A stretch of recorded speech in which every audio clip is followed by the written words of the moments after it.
Assalamualaikum warahmatullahi wabarakatuh. Halo guys, kembali lagi bersama saya Bobby Herin dan kita akan kembali mencari video dari Pil Pahit yang berjudul Donditan Plagiarisme dalam Al-Quran. Kita akan langsung tonton videonya, habis itu akan kita komentar guys. Halo teman-teman, berjumpa lagi dengan saya Brother Pil. Kembali kita akan mereaksi video dari Donditan. Jadi kalau saya dibilang Dondi setan gitu. Tapi bukan seton ya. Dalam videonya bersama Jesslyn dan seorang pria membahas tentang Alkitab, di mana Alkitab tidak layak disebut sebagai kitab suci karena ada banyak kontradiksi dan tidak sesuai sains. Kemarin kita sudah bantah tuduhannya terhadap Alkitab. Dan bantahan itu sudah saya bantah balik, ya kan? Kalian bisa nonton video saya kemarin dan itu memang udah terbukti bahwa itu tidak membantah sama sekali. Jadi sesuatu yang sudah dia mengira bahwa dia tuh sedang meluruskan sesuatu yang bengkok. Padahal sejatinya dia sedang membengkokkan sesuatu yang lurus dan itu saya luruskan kembali. Jadi Donditan meluruskan sesuatu yang bengkok, dibengkokkan lagi oleh dia, lalu saya luruskan kembali. Itu yang faktanya, guys. Bukan dia sedang meluruskan yang bengkok, kan?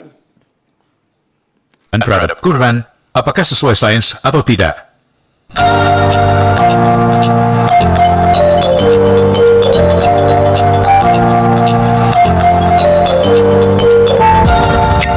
Seperti pada surah At-Tariq ayat 6 dan 7.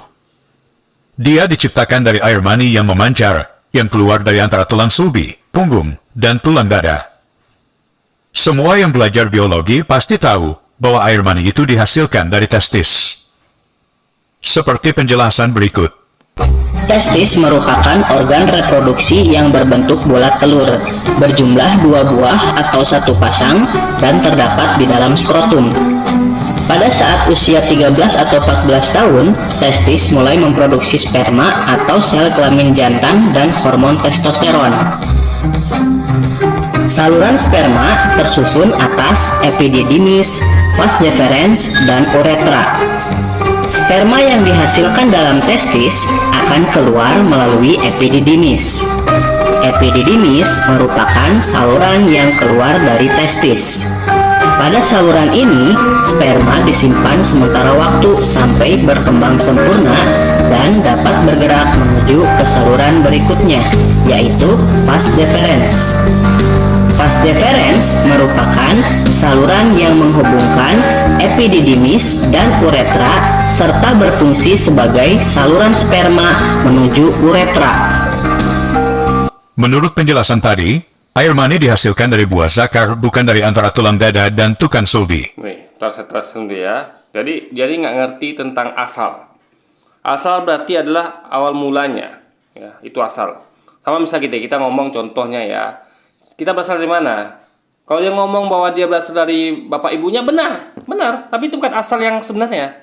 Asal kita semua dari mana? Dari kakeknya, benar. Tapi bukan asal sebenarnya. Itu hanya asal satu keturunan. Tapi kalau kita ngomong tentang asal yang sebenarnya, ya betul-betul puncak itu adalah kita berasal dari Nabi Adam. Itu kalau ngomong dari segi manusianya. Kalau kita tarik di belakang lagi, kita berasal dari Tuhan, ciptaan Tuhan gitu. Jadi kita ngomong ada banyak asal di sini, ya semuanya benar, tapi asal mana budu yang masuk gitu. Contoh lagi misalnya, kayak Anda narik air, ya dari pompa air. Nah, kita tahu kalau mereka ini mungkin ya, misalnya kita contoh rumah ibu saya ini, bapak saya, rumah orang tua saya ini, itu ada tangki air di atas, tandon air. Nah, kalau orang yang bilang bahwa dari mana asal air yang keluar dari keran di kamar mandi itu adalah dari tandon air, benar, itu benar, itu asalnya di situ. Tapi ada asal yang lain juga, ya. Kalau yang ngomong bilang gini bahwa air itu keluar dari keran, itu benar juga. Karena di situ asal air kan, dia nampak memang air itu dari keran. Tapi kalau dia susui lebih jauh lagi kan itu sebenarnya kan dari tandon air. Nah, orang yang melihat lebih jauh lagi, dia akan lihat bahwa itu bukan dari tandon air, tapi tandon air itu hanya tempat penyimpanan. Jadi air itu sebenarnya diproduksi, dibuat dari sumur dalam gitu, ditarik dari pakai pompa dari sumur dalam. Lalu itu benar juga. Lalu ada yang bilang lagi lebih jauh lagi dia gitu kan, bahwa ternyata air itu adalah dari hujan yang turun ke bumi. Lalu hujan itu, air itu jadilah sumber-sumber itu. Lalu orang lihat lebih dalam lagi, rupanya air yang jatuh ke bumi itu dari langit tadi kan, dari hujan itu. Ternyata hujan itu adalah dari air yang di bumi juga yang nguap jadi awan gitu. Nah, jadi asal tuh udah banyak gitu loh. Nah, yang Quran sampaikan adalah asal yang mana itu memang sumber awal, yang mana yang berhubungan dengan manusia sendiri. Paham ya? Nanti kan saya jelaskan, guys. Oke, sekarang kita akan belajar tentang tulang sulbi. Jadi ini saya ambil sumber dari kajian sains ya. Jadi begini guys ya, saya terangkan ya. Biar juga kita semua paham, apalagi Philip Pahit. Ya, biar dia tahu apa itu tulang sulbi. Jadi gini, tulang sulbi atau coccyx adalah tulang terakhir pada rangkaian tulang belakang pada kera dan manusia, yaitu primata top record. Terbentuk oleh penggabungan 3 sampai 5 tulang ekor. Tulang sulbi atau sulbi tulang belakang mencakup tulang belakang dan dada. Dalam kurung toraks ya. Tulang belakang pinggang atau dalam kurung lumbar dan tulang kelangkang atau sakrum dalam kurung sakrum atau sakrum. Lihat dari sudut pandang sistem saraf, dia mencakup pusat reproduksi ya. Jadi dari sudut pandang sistem saraf ya, kita punya sistem saraf di tubuh ini ya. Dia mencakup pusat reproduksi yang memberikan perintah untuk ereksi ya, memancarkan sperma. Jadi Anda bayangkan ya, kalau tidak ada dia, tidak bakal keluar sperma. Kenapa? Karena tidak ada ereksi dan tidak ada pemicu untuk sperma memancar. Jadi ibaratnya dia ini sama seperti kayak listrik. Anda bayangkan ya, lampu itu Anda bilang sumber cahaya dari lampu, ya. Sumber sebenarnya itu benar, tapi lebih benar lagi kalau dikatakan lebih jauh lagi kalau dikatakan bahwa itu adalah sumbernya listrik. Kalau lampu listrik gitu kan. Jadi kalau nggak ada listrik, ya lampu aja nggak cukup, gitu loh. Jadi sumber asalnya itu guys, itu yang penting. Dan menyiapkan kebutuhan-kebutuhan prasyarat aktivitas seksual. Jadi seksual itu aktivitas seksual tidak akan jalan tanpa adanya tulang sulbi ini. Jadi itu semacam kayak apa ya? Kalau Anda bayangkan ya, kayak motor.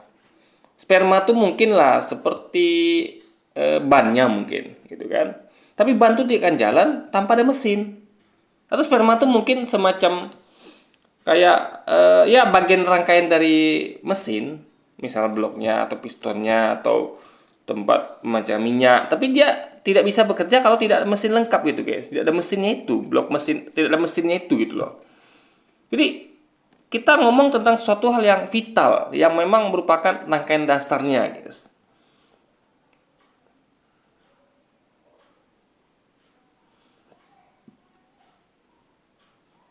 Sistem reproduksi diikat oleh saraf pembuluh darah atau dalam kurung nerve plexus yang muncul dari tulang belakang.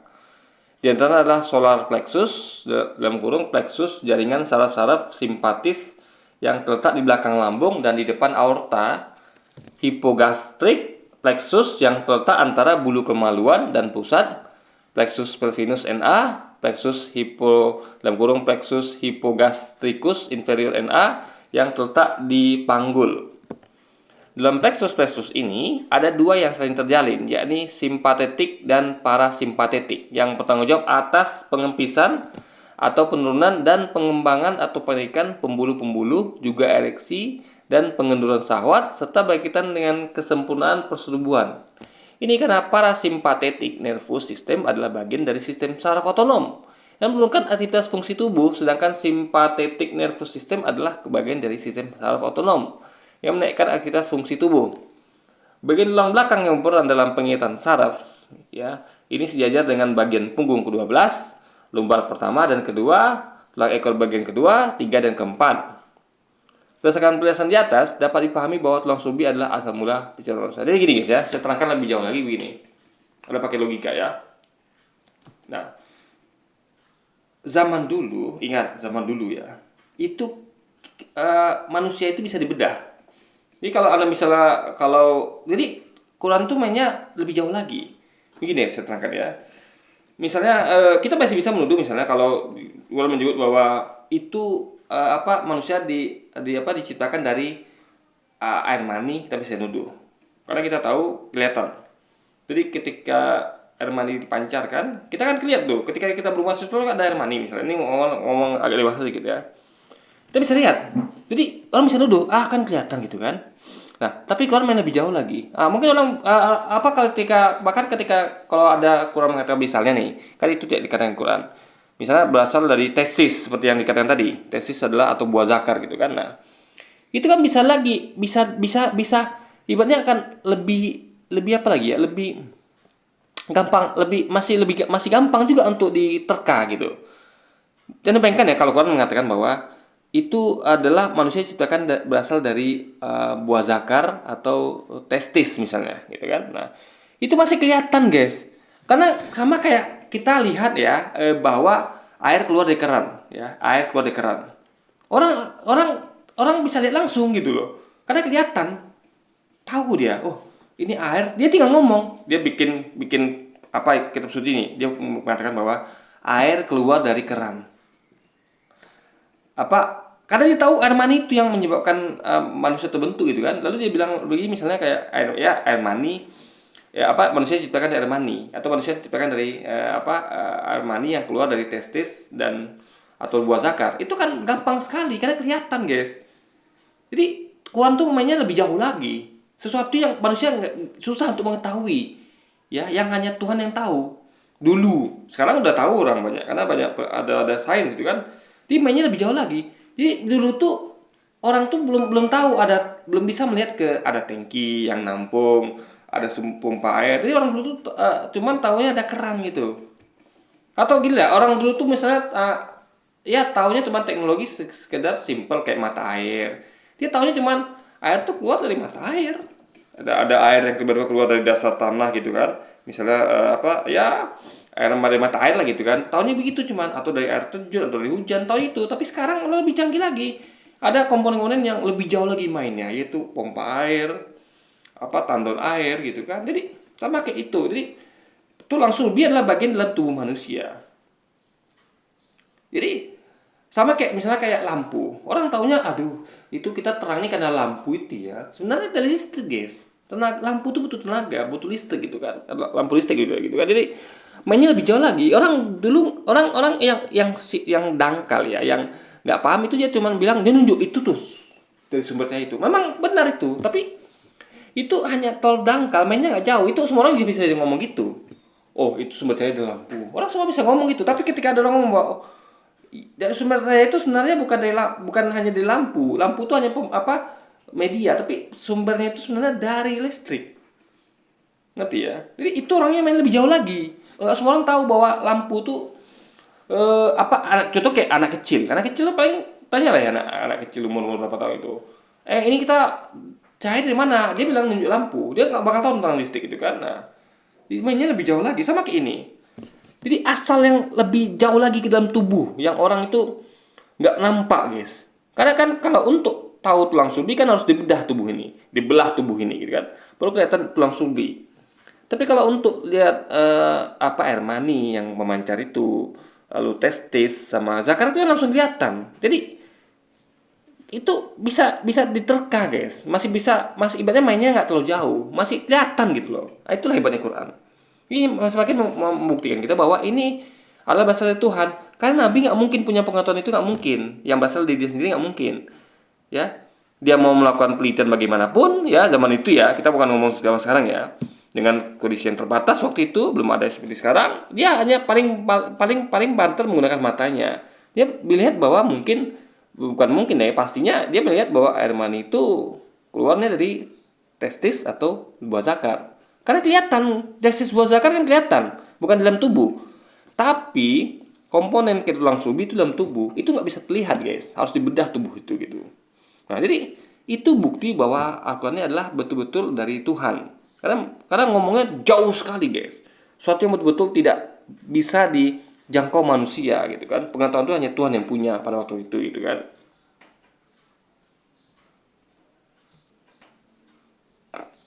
Suatu kabar dan pulang ke negerinya. Aku akan membuat dia mati rebah oleh pedang di negerinya sendiri. Betul. Capek juga bacanya. 7 ayat ya? Iya, 7 ayat betul. Nah, sebenarnya sampai ayat ke berapa ya? Sampai ayat ke 38 itu sama semua. Tapi gue bacanya bukan dari Yesaya 37. Berapa? Gue bacanya dari 2 Raja-Raja 19 ayat 1 sampai 37. Jadi ada pengulangan, duplik yang kayak tadi yang dibilang. Ya. Jadi satu perkataan yang diulangnya berkali-kali. Ini yang disebut dengan plagiarisme. Tapi kenapa tidak tercek di sini? Kenapa tidak dihilangkan kalau misalnya dia emang sama plagiat, kan berarti bukan milik Rasul yang biasanya bagian saya dan sama Rasul kan? Kenapa tidak dihilangkan? Tidak dihilangkan. Kan plagiatisme yang harusnya Iya. tidak boleh kan?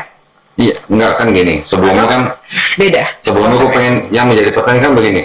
Penulis 2 Raja-Raja yang nyontek Yesaya atau penulis Yesaya yang nyontek 2 Raja-Raja? Kan itu dulu yang harus ditetapkan gitu. Jadi salah satu harus dihilangkan ketika Ya. sudah ditetapkan pelakunya Ya, siapa yang mencontek tetapi- siapa. Kita sudah dengarkan bersama. Menurut Karena begini, Alkitab itu kan ditulis oleh beberapa orang. Ada yang nulis Lukas, ya sebenarnya bukan pasti juga Lukas, bukan juga pasti mereka. Karena kan itu namanya ditemukan. Ditemukan tidak ada penulisnya. Jadi suatu manuskrip yang ditemukan tidak ada penulisnya. Nah mereka kira-kira tuh siapa kira penulisnya? Setelah mereka tuh memikirkan juga bahasanya kurang jelas gitu kan, karena ditemukan.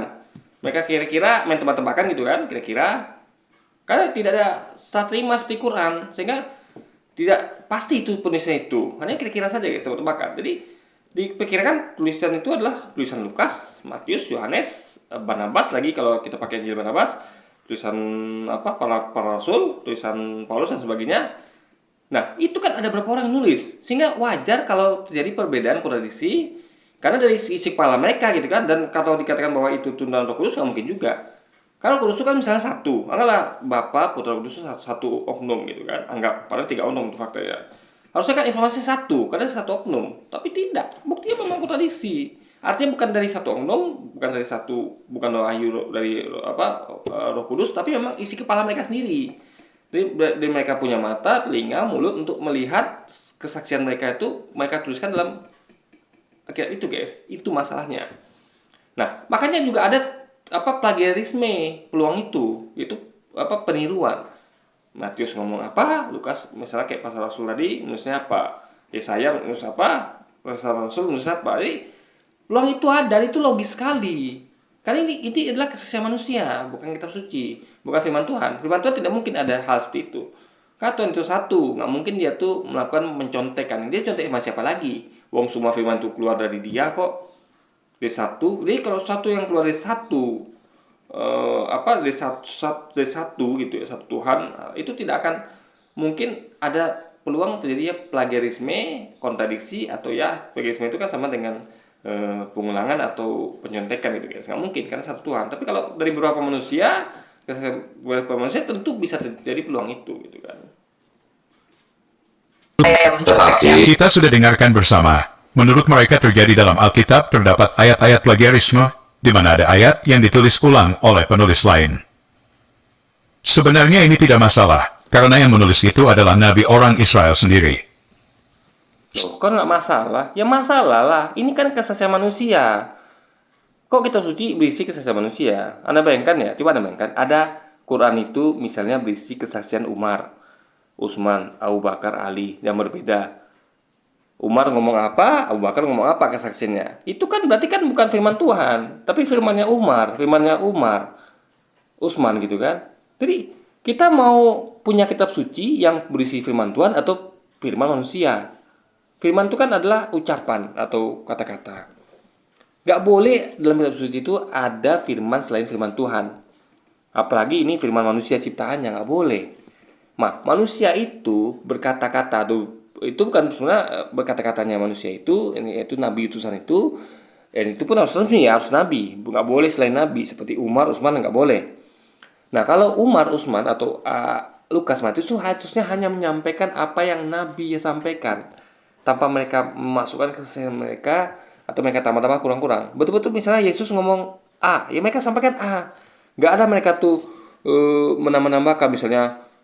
Ada misal adegan misalnya sebelum menyampaikan itu, misalnya mereka katakan gini, sebelum Yesus menyampaikan firman itu firman Tuhannya, dia jalan kaki dari ini itu dari kota A kota B, itu nggak boleh guys. Itu ada kesaksian mereka, maksudnya mereka hanya menyampaikan mengutip apa yang Yesus ucapkan, seperti para sahabat mengutip hanya yang Nabi Muhammad sampaikan. Jadi kalau mereka memasukkan kesaksian mereka, boleh, tapi bukan masuk dalam kitab suci. Maksudnya ke hadis. Itu kumpulan sejarah. Nah, itu harus dipahami. Jadi, kitab suci itu beda dengan hadis. Beda. Kitab suci itu beda dengan buku sejarah. Ya. Kitab suci itu hanya berisi 100% firman Tuhan. Buku sejarah berisi kesaksian manusia. Oke lah, dimasukkan juga firman Tuhan di dalamnya. Yang diucapkan oleh pelaku sejarah itu. Nah, itu logika berpikirnya, guys. Suara diulangi lagi dalam kitab Ulangan. Berbeda kasus kalau sebuah kitab suci mengambil kisah atau narasi dari kitab orang lain, bahkan dari dongeng. Nah, ini masalahnya. Jadi begini, ketika Tuhan menyampaikan itu, ingat, kita mengerti informasi Quran bahwa kita tuh Tuhan itu telah menurunkan 4 kitab suci yang kita ketahui, ya. Yaitu Taurat, Zabur, Injil, dan Quran. Itulah kitab suci semua berasal dari Tuhan yang diturunkan pada tiap masanya. Jadi ketika Al-Quran itu menyampaikan, mengutip isi Taurat, Zabur, Injil, itu bukan suatu masalah. Karena itu adalah dari Tuhan yang sama. Sama contoh misalnya Anda pernah belajar di SD, SMP, SMA, kuliah. Ketika buku kuliah atau SMA atau SMP itu mengutip buku di bawahnya, ya, mengutip misalnya kayak SMA sedikit berbicara tentang hewan karnivora yang itu mungkin ada di buku SMP, itu nggak masalah. Kenapa satu rangkaian dari sekolah yang sama, sekolah yang merupakan kurikulum yang sama, dari pemerintah sama gitu, dari ilmu yang sama gitu. Ini beda dengan yang tadi yang dari beberapa manusia, contekan dari beberapa manusia itu beda, guys. Kan inilah rangkaian kitab suci yang sama dari satu Tuhan yang sama gitu, guys. Ngerti ya? Itu harus dipahami oleh Philip Pahit. Jadi dan misalnya kalau misalnya dongeng, nah gini ya, kita harus tahu ada dongeng, ada yang dongeng itu sebenarnya adalah benar. Biasanya gini, misalnya gini ya. Kita kan tahu dongeng itu kan ada suatu cerita dari mulut ke mulut yang kita tuh belum tahu pasti kebenarannya. Nah, untuk tahu pasti kebenarannya tentu harus kita tuh informasi itu harus dari Tuhan salah satunya gitu. Kan dia yang tahu apakah ini betul-betul orang-orang itu ngomong hanya kreativitas mereka, hanya imajinasi mereka, atau betul-betul terjadi gitu. Misalnya kayak tentang maling kundang, itu kan kita kayak suatu hal yang kayak legenda maling kundang gitu kan, itu kan suatu hal yang kita masih ragu hingga sekarang, karena ada bukti berupa batu tapi batu tuh apa betul-betul itu maling kundangnya gitu kan, atau hal lain, tapi kita nggak bisa tahu. Ilmu pengetahuan pun susah untuk menelitinya. Kita hanya bisa menduga-duga ini 50-50 ya, bisa maling kundang itu benar apa salah, tapi Tuhan tahu itu. Nah, jadi untuk kisah-kisah yang kita anggap dongeng yang seperti maling kundang atau seperti ya anggaplah kayak Musa belah lautan, kapal Nabi Nuh, itu kan suatu hal yang sebagian udah bisa dibuktikan, sebagian lagi belum. Bahkan kebanyakan itu belum bisa dibuktikan oleh ilmu sains itu kan. Coba Anda sana, di mana kapal Nabi Nuh? Itu masih banyak silang pendapat, belum ada kepastian kan? Atau bagaimana cara Musa belah lautan? Itu kan masih simpang siur. Ya, ada yang mengatakan pakai ilmu sains itu bahwa ada tekanan angin kencang segala macam. Itu belum bisa dipastikan caranya bagaimana. Nah, informasi itu Tuhan yang tahu. Dia ngasih tahu kita bahwa ini loh, ini dongeng, ini benar-benar, ini bukan dongeng gitu. Nah, itu jadi masalahnya adalah jadi apa yang kurang kutip itu adalah berarti itu bukan dongeng gitu, itu adalah real. Kalau Quran itu misalnya mengutip sesuatu yang salah, dia akan kutip semua dongeng itu, ngerti ya maksudnya? Ini suatu hal cerita-cerita kita tahu sebenarnya itu kisah Musa belah lautan adalah dongeng. Kalau kita pakai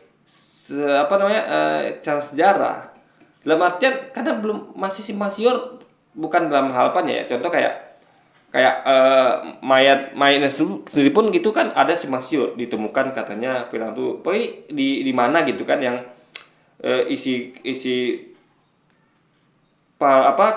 tulang dada itu berisi cairan air dan segala macam. Jadi hal itu kan masih menjadi perdebatan, belum ada kepastian. Nah, itu kan bisa lebih kepada masih bisa sebut sebagai dongeng.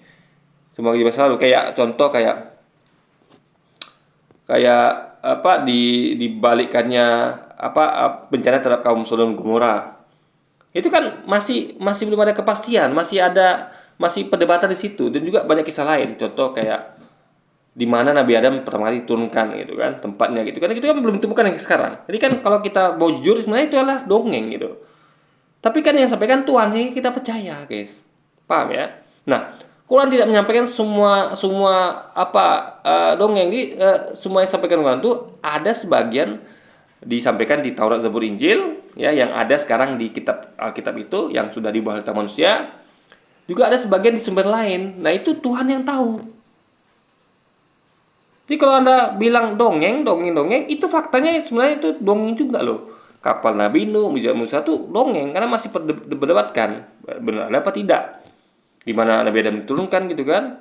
Jadi segala sesuatu itu adalah, kalau mau jujur, adalah dongeng, tapi kita percaya. Makanya itulah kita disebut sebagai orang beriman. Karena kita tuh percaya pada suatu hal yang goib, suatu hal yang belum bisa dibuktikan oleh sains, dalam artian dibuktikan secara pasti gitu guys. Jadi ada parameter, ada istilahnya itu ada konklusi menuju sana, tapi belum bisa dipastikan gitu ya. Bekas-bekasnya ada tapi belum bisa dipastikan. Ibaratnya gini loh, kayak ada kayak Baleng Kundang itulah, ada batunya, ada misalnya saya ambil contoh yang gampang, Baleng Kundang gitu kan, batu Baleng Kundang, tapi kita nggak bisa pastikan apakah itu betul Baleng Kundang apa tidak gitu. Jadi ini adalah yang harus dipahami guys. Jadi makanya kalau kita ngomong tentang kitab suci itu isinya memang sebagian berisi. Jadi dongengnya tuh saya bilang bukan dongeng yang Anda tangkap sebagai suatu hal yang memang fiksi atau bukan fiksi, fiktif gitu guys. Tapi adalah sesuatu yang kita tuh belum dapat menjangkaunya, belum bisa memastikannya karena informasi datang dari Tuhan gitu. Dan kita dapat mempercayainya kenapa? Karena Tuhan menyampaikan. Nah, kita melihatnya bukan dari segi apakah kita bisa membuktikan bahwa kapal Nabi itu ada, apakah ada diturunkan di mana, enggak gitu. Kita melihat dari isi kitab suci itu, kebenarannya. Jadi misalnya gini, saya ambil contoh misalnya gini ya. Ada seseorang yang mengatakan bahwa contoh lah kayak Tuhan mengatakan adanya surga dan neraka. Yang paling jauh lah kita anggap gitu kan, yang paling gampang ada pikirkan daripada mikirin itu ribet mungkin kan. Jadi misalnya kayak surga dan neraka itu kan dongeng dalam artian kita tuh belum pernah ke sana dan kita belum pernah lihat, belum ada buktinya, belum ada bisa orang membuktikan bahwa itu ada karena belum pernah ditemukan. Nah, itu adalah sesuatu yang kita percayai. Kenapa? Karena itu Tuhan yang sampaikan dan kita percaya itu meskipun kita belum pernah melihatnya atau memasukinya, tapi dari kebenaran kitab sucinya gitu. Kita meyakini kitab suci itu sehingga kita meyakini apa dalamnya itu semuanya benar. Ya untuk hal-hal yang goib ya. Ingat ya, bukan untuk hal yang dapat dia. Jadi misal gini, contoh kayak tadi tentang misalnya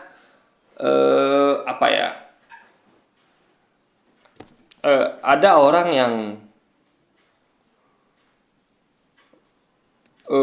misal gini, kita misal kayak saya adalah seorang yang nggak tahu motor misalnya. Saya tahu bahwa motor ini jalan lewat ban, diisi minyak motor itu atau mobil misalnya. Nah, untuk tahu mekanisme mobil motor, saya percaya pada siapa? Pada mekanik mobil motor, pada perusahaan mobil motor, mereka yang membuat itu. Jika kalau pengen ngomong bahwa ini harus diservis selama 4 tahun sekali, atau mereka bilang bahwa ini mesinnya ini apapun lah kombinasi tukang bengkel atau perusahaan itu ya mau kita, atau kayak dokter lah misalnya, dokter yang kita nggak tahu nih tentang anatomi tubuh kita secara detail, kita nggak tahu cara memeriksa segala macam. Nah, kita percaya pada siapa? Ya pada dokter. Dia ngomong apa kita nggak bisa buktikan, kita hanya bisa percaya. Nah, sama seperti kitab suci. Yang penting basic kita percaya itu ada. Jadi misalnya dokter menyampaikan sesuatu yang masuk akal, ya misalnya dia bilang, jadi kata-katanya itu ada yang kita bisa ngerti, dalam artian kita memang ngerti dalam keadaan simple bahasanya, tidak pakai bahasa medis. Ada yang kita nggak ngerti, ya kita bisa ambil sesuatu yang kita ngerti itu dari yang ngerti. Contoh, dokter bilang bahwa jangan makan yang terlalu banyak gula karena kamu nanti kena penyakit gula. Nah, itu kan masih bisa kita tangkap. Atau dia bilang misalnya jangan terlalu sering begadang atau kurang tidur karena manusia tuh tubuhnya tuh dicas atau semacam diperbaiki sistem imunnya tuh, dikembalikan apa namanya tuh, apa istilah itu ya? Semua apa tuh istilahnya tuh, sistem saraf dan segala macam yang ada di tubuh ini adalah kembalinya pas waktu tidur itu, sehingga tidur masih mana, itu kan suatu hal yang kita pahami. Atau dia ngomong tentang apapun ya, tentang penyakit atau penyakit tertentu yang kita paham. Nah, kita percaya yang kita pahami. Misalnya dia ngomong bahwa kanker tuh harus di kemoterapi, kita nggak ngerti apa itu kemoterapi, itu kita percaya. Kenapa? Karena dia menyampaikan sesuatu yang lain itu logis juga gitu, dan memang dia ahlinya. Nah, ini sama kayak Tuhan, kita tahu Tuhan itu adalah suatu hal yang maha segalanya, dia maha tahu. Dia di situ kita tuh bisa lihat statement dia yang tahu tentang kita. Jadi makanya kita baca Quran, kok Tuhan ini tahu tentang kita, dia tahu bagaimana sifat manusia, dia tahu tentang yang tadi itu, misalnya bahwa yang mau dibuktikan di penelitian modern bahwa kita diciptakan asalnya dari air mani yang dipancarkan dari yang berusi melalui testis dan buah zakat, tapi ujungnya lebih jauh lagi adalah dari pemicunya dari tulang sulbi. Nah, itu kan ditemukan di pengetahuan modern, dulu belum ketemuan. Jadi kita sadar bahwa inilah sesuatu yang kita nggak tahu, tapi sekarang kita tahu. Maka dengan itu menjadi salah satu dasar bagi kita untuk percaya Quran. Gitu loh guys. Jadi ada informasi yang Tuhan tuh tahu lebih dulu pada kita. Kita tahunya sekarang gitu loh. Nah, jadi nanti gitu dengan kasus misalnya kayak kapal Nabi Nuh, misalnya ditemukan nanti, memang udah terbukti bahwa itu udah ditemukan lah kapal Nabi Nuh di mana, udah tidak lagi perdebatan, udah pasti gitu kan, atau tentang kerja Musa. Nah, itu berarti kan Tuhan tuh lebih tahu lebih dulu pada kita. Kita tuh masih meraba-raba sehingga kita tuh akhirnya tahu. Sama kayak tadi kejadian tulang sulbi itu. Kita tahunya awalnya cuma yang terlihat seperti air maninya, buah zakar dan tesisnya. Tapi setelah makin meneliti kita tahu bahwa itu sebenarnya berasal dari tulang sulbi. Itu kan kita tahunya belakangan. Tuhan tahu lebih dulu. Juga tentu nanti misalnya kita masuk surga dan neraka. Nah, Tuhan tuh lebih tahu tentang surga dan neraka lebih dulu. Kita tahunya kapan? Nanti kita masuk surga atau neraka kita kan. Jadi Tuhan itu adalah, di situ kita bisa ambil logikanya bahwa manusia itu adalah dapat informasi dari sesuatu yang lebih tahu duluan. Memang dia tahu segalanya. Itu logika pikirnya guys. Kita tunjukkan plagiarisme dalam Quran. Mari kita saksikan ayat Quran berikut. Surah Al-Anfal ayat 31. Apabila ayat-ayat kami dibacakan kepada mereka, mereka berkata, sungguh, kami telah mendengar yang seperti ini. Jika kami menghendaki, niscaya kami dapat mengucapkan yang seperti ini juga. Al-Quran ini tidak lain hanyalah dongeng orang-orang terdahulu. Nah, jadi begini ya. Di Quran tuh menyampaikan sesuatu yang bukan dongeng. Di antara dongeng masa lalu, ya, yang ibaratnya tuh kenapa disebut dongeng, bukan betul fiktif, tapi sesuatu yang belum dapat dibuktikan kebenarannya. Yang bahkan beberapa bagiannya itu baru dibuktikan belakangan, seperti tadi dongeng tulang sulbi, ya. Itu kan dulu dongeng itu, karena orang belum tahu apa itu tulang sulbi bahkan. Nah, sekarang dibuktikan, dongeng itu menjadi kenyataan sekarang, gitu kan? Nah, jadi Quran itu memberitahu sesuatu di antara dongeng-dongeng itu nggak semuanya dongeng gitu loh. Dia apa yang sampai Quran itu bukan dongeng. Nah, mereka anggap dongeng karena ngomong kan orang zaman dahulu nih. Ini kan orang zaman itu. Mereka anggap dongeng karena mereka belum dapat membuktikannya. Sama kayak dulu orang anggap bahwa tulang sulbi itu dongeng. Ya, belum ditemukan. Sekarang udah, dulu orang anggap pesawat itu dongeng. Dulu ya, Anda bayangkan ya. Orang menganggap bahwa burung-burung itu yang orang yang bisa bawa orang yang bisa terbang di langit, ya, itu dia naik pesawat, entah naik helikopter, entah naik roket yang tempel ke badan itu bagi orang dulu itu adalah dongeng. Tuhan tahu lebih dulu gitu. Bagi orang sekarang itu bukan dongeng, itu fakta kenyataan gitu loh. Jadi ini pendapat orang dahulu yang memang bagi mereka itu dongeng karena mereka belum dapat membuktikan. Bahkan contoh kayak surga neraka. Bagi orang dahulu dan orang sekarang bahkan itu dongeng surga neraka itu. Karena belum pernah ada yang menemukan itu dan kesana belum pernah melihat itu, belum pernah cuma mendengar saja. Mendengar itu pun dari sumber dari kitab suci. Nah, itu adalah dongeng bagi mereka. Bagi kita itu surga neraka dongeng gitu loh. Nah, Tuhan tahu itu bukan dongeng, dan dia sampaikan gitu loh. Nah, karena Tuhan itu menurunkan bukannya Quran, tapi juga Taurat, Zabur, Injil, dan juga tentu selain itu kan ada keterangan dari nabi-nabi terdahulu. Jadi nabi-nabi itu bukan hanya menyampaikan firman Tuhan dalam hal kitab suci, tapi juga firman Tuhan yang mereka dapat selain kitab suci. Contoh kayak informasi tentang bagaimana Anda tahu ya, seperti ya kisah-kisah sejarah nabi. Nabi Muhammad itu kan punya sejarah yang dicatat dalam hadis, itu kan bukan bagian dari Quran gitu, dipisahkan dari Quran gitu. Nah, itu adalah informasi Tuhan juga. Jadi semua yang Nabi sampaikan tuh kebanyakan sebagian besar adalah informasi dari Tuhan, tapi tidak semuanya dikatakan kitab suci, gitu kan? Tidak semuanya firman Tuhan yang yang merupakan kitab suci, karena konteksnya beda gitu guys. Itu kita perlu belajar lebih lanjut tentang itu kan. Jadi intinya adalah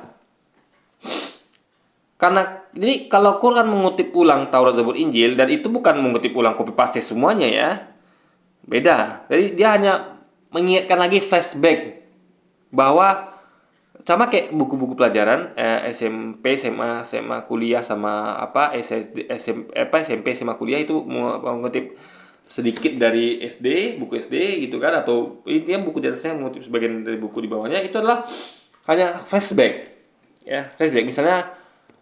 Misal di pelajaran saya belajar tentang Pangeran Diponegoro. Nah, itu tentu tidak seperti pelajaran SD yang hanya mungkin sekilas atau ya nggak lengkap di SMA didetailkan lagi gitu. Nah, tentu sedikit mengutip yang di SD gitu kan. Tapi tidak semuanya. Masalah adalah kalau copy paste semuanya. Tapi kalau tidak copy paste semuanya, hanya mengambil flashbacknya saja, mengingatkan lagi gitu guys. Nah, itu yang harus dipahami. Dongeng orang-orang terdahulu. Dalam ayat ini menyatakan, di mana orang-orang zaman Nabi mengatakan bahwa apa yang disampaikan Muhammad adalah dongeng-dongeng yang sudah mereka pernah dengar sebelum. Jadi sebenarnya apa yang mereka sampaikan Muhammad itu adalah menyampaikan sesuatu yang di antara dongeng itu. Jadi kan nggak semua dongeng yang disampaikan. Tapi adalah beberapa sebagian yang memang itu bukan dongeng gitu. Dan manusia waktu itu belum tahu. Juga manusia sekarang bahkan belum tahu juga. Beberapa di antara contoh tentang surga dan neraka. Jadi surga dan neraka manusia dulu dan sekarang belum tahu kebenarannya. Kepastiannya maksudnya, bukan kebenarannya. Kepastiannya belum tahu. Tapi kebenarannya sudah tahu. Karena bagi orang beriman itu benar. Nah, kepastian kan belum tahu. Karena belum ada yang bisa memastikan. Kita hanya bisa beriman padanya. Tapi kayak tulang sulbi, orang dulu nggak tahu, orang sekarang tahu. Orang dulu nggak pasti, orang sekarang pasti gitu. Nah, jadi di antara dongeng-dongeng itulah yang diambil Quran, itulah yang beneran gitu. Jadi kita bisa pastikan bahwa itu bukan dongeng. Meskipun kita belum tahu, sekarang juga belum tahu, tapi itu bukan dongeng. Ya, itulah gue pikir guys. Jadi nggak semua dongeng, nggak semua fiktif. Tapi ini betul-betul suatu hal yang bukan fiktif, tapi bagi orang dulu atau orang sekarang bahkan itu masih fiktif. Karena belum ada kepastian gitu guys. Tapi sebenarnya itu adalah bukan fiktif sebenarnya. Jadi yang tahu itu bukan fiktif itu Tuhan, karena Dia Maha tahu. Kita belum tahu itu, karena belum tahu itu maka kita sebut fiktif guys. Tapi sebenarnya itu bukan fiktif gitu loh. Itu loh gue pikirnya. Sama kayak misalnya gini, kayak ada suatu kotak box ya, kita belum tahu nih. Jadi orang dahulu, bisa ada suatu kotak ya, saya terangkan banyak nih biar Anda paham analoginya. Ada sebuah kotak yang terbuat dari ya kita nggak tahu cara bukanya gimana. Entah pakai kode, entah pakai apa, intinya belum ada yang bisa buka. Nah, ada orang yang tahu itu, yang memang dia yang menciptakan kotak itu, yang memberikan menurut suatu isinya, dia tahu isi kotak itu. Dia kasih tahu ke kita. Bagi kita itu adalah dongeng, karena kita belum pernah melihat isi kotak itu. Itu dongeng. Kita aja belum pernah lihat isi kotak itu. Benar nggak dalam kotak itu adalah misalnya seekor ayam, atau bukan yang ayam lah, yang gampangnya yang nggak bunyi ya, kayak mobil-mobil yang kecil. Nah, kita nggak tahu itu, gitu kan? Nah, kita nggak tahu itu. Nah, tapi yang menciptakan itu tahu dia. Nah, jadi misalnya ada dua kondisi di mana manusia zaman sekarang belum bisa juga buka kotak itu. Tapi ada yang lain tuh bisa buka kotak itu. Nah, bagi yang bisa buka kotak itu bukan lagi dongeng, karena mereka sudah melihat isi dalamnya. Yang mana orang yang menciptakan tuh kasih tahu lebih dulu bahwa isinya adalah mobil-mobilan. Nah, dia tahu sekarang, dulu dia belum tahu. Bagi dia dulu dongeng, bagi dia sekarang nggak dongeng lagi. Tapi ada orang-orang yang sampai sekarang belum bisa buka kotak ini juga. Bagi dia masih dongeng ini. Nah, jadi dongeng bagi orang yang belum bisa buka kota ini adalah bukan dongeng ketika dulu dianggap dongeng, sekarang nggak lagi ketika dia bisa buka kota ini, dan bukanlah pasti bukan dongeng bagi orang yang menciptakannya. Nah, itu urutan logikanya guys, benar mengerti ya. Dan Nasrani. Hal yang sama juga disampaikan dalam surah 6 ayat 25. Sekarang ini kita buktikan, apakah benar tuduhan dari orang-orang di zaman Muhammad bahwa yang dia sampaikan itu bukan wahyu, tapi dongeng. Teman perhatikan surah Al-Anbiya ayat 52 sampai 57. Dan bandingkan dengan Book of Jubilee pasal 12. Teman-teman bandingkan keduanya, narasinya sama persis. Di mana Abraham berbicara dengan ayahnya mengenai patung berhala. Jadi narasi yang penting kan bukan copy paste, tapi narasi. Misalnya gini, ketika misalnya lihat ada pakar profesor tentang profesor misalnya kayak Salim Said bahas tentang G30S PKI. Nah, itu apa yang disampaikan dia itu sebagian itu ada di buku pelajaran sejarah tentang G30S. Bagaimana ada 6 jenderal yang diculik dan 1 perwira tinggi diculik. Itu kan narasi sama. Tapi kan dia tidak copy paste dari buku SD, dia baca buku SD-nya lalu dia bacakan ulang kan gitu. Tapi apa yang ada di memori dia. Jadi ini adalah suatu hal yang biasa. Yang penting itu benar gitu guys. Yang penting kebenarannya itu yang penting. Karena kenapa ini satu rangkaian. Jadi kitab suci itu adalah satu rangkaian dari Tuhan yang sama. Taurat, Zabur, Injil, Quran itu dari Tuhan yang sama kitab sucinya. Makanya yang penting adalah dia suatu sumber dari Tuhan yang sama. Kalau kesamaan itu timbul karena dan bukan copy paste adalah timbul dari kesatuan sama itu nggak masalah. Yang masalah adalah ketika plagiarisme itu contekan itu berasal dari beberapa manusia yang nggak sama, itu bedanya guys. Manusia satu nyontek manusia lain, itu bedanya. Tapi kalau satu kitab suci ambil dari kitab suci lain yang sumber dari Tuhan yang sama itu nggak masalah. Jadi itu adalah sumbernya itu harus kita lihat lebih jauh. Apakah dari satu Tuhan sama, apakah dari beberapa kepala yang berbeda. Itu lebih berpikir guys. Dan orang Yahudi berikut ada kisah yang sama persis dengan ayat Quran. Surah Al-An'am ayat 76 sampai 78. Dalam ayat ini menceritakan pencarian Abraham manat Tuhan yang benar. Teman-teman bisa bandingkan keduanya. Ya artinya bahwa itu adalah kisah yang valid. Satu, Quran membenarkannya. Berarti itu bukan lagi dongeng. Tapi bagi kita mungkin masih dongeng. Karena kita belum bisa memastikannya gitu guys. Nah, jadi dimana kita tahu itu bukan dongeng? Meskipun kita belum bisa pastikannya. Karena informasinya disampaikan oleh Tuhan yang sama. Dia mengulang 2 kali gitu loh. Mengulang 2 kali dan kita kan mengetahui bahwa kitab sebelumnya itu sudah diubah sama manusia. Dan kita nggak tahu nih apakah kisah ini adalah bagian yang diubah apa tidak. Tapi dari melihat Quran kita tahu bahwa ini adalah kisah yang belum diubah. Artinya ini bukan dongeng. Tapi yang diubah adalah nggak sampai Quran, berarti ini masih bentuk dongeng guys. Paham ya? Jadi misalnya gini deh. Misalnya kita ada 2 buku. Buku dahulu, buku sekarang. Nah, kita dalam buku dahulu itu ada beberapa cerita misalnya. Cerita A, B, C. Lalu ada buku sekarang. Nah, buku sekarang mengulang kisah di buku lalu, narasinya bukan copy paste ya, hanya sekelibat gitu. Bahwa ada kisah A, ada kisah C, ada kisah E misalnya. Tapi kisah B, D nggak disampaikan. Nah, jadi kita bisa memastikan bahwa kisah A, C, dan E itu adalah kisah yang real. Ya, karena diulang narasinya bukan copy paste tapi betul-betul disampaikan 2 kali berarti kan? Berarti lebih meyakinkan. Ngerti ya maksudnya? Dan ini berasal dari jadi kita nggak tahu apakah itu dari Tuhan sama apa tidak gitu. Gini loh, ada guru ini gini. Ada guru menulis 2 buku. Nah, itu hanya dugaan. Apa betul guru nulis 2 buku apa tidak itu kan kita hanya mengira gitu kan. Lalu buku yang kedua ini ada sama dengan buku pertama. Nah, kita bisa meyakini bahwa itu adalah dari guru yang sama gitu. Karena guru yang sama akan menyampaikan sesuatu yang sama gitu kan. cerita guru. Jadi misalnya gini, ada orang cerita di tempat berbeda, misalnya biar dapat dipaham ya.